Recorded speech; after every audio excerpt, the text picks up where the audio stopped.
نظیر کی اہمیت اس وجہ سے ہے نظم کے، میں نے کہا کہ بہت بڑے شاعر ہیں، بلکہ سب سے بڑے بھی کہہ دیا تو جواز ہے میرے پاس۔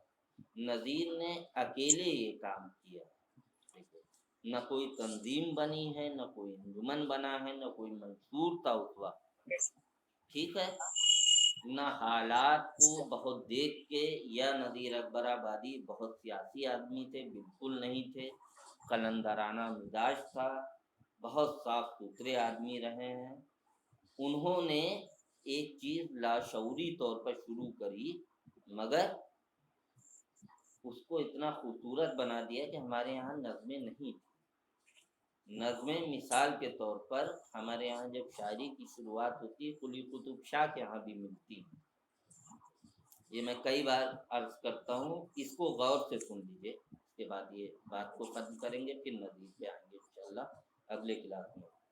قلی قطب شاہ کے یہاں نظمیں ہیں۔ نظم اور غزل کا جو بنیادی فرق ہے وہ یہی ہے کہ غزل کا ہر شعر اپنے آپ میں مکمل ہوتا ہے،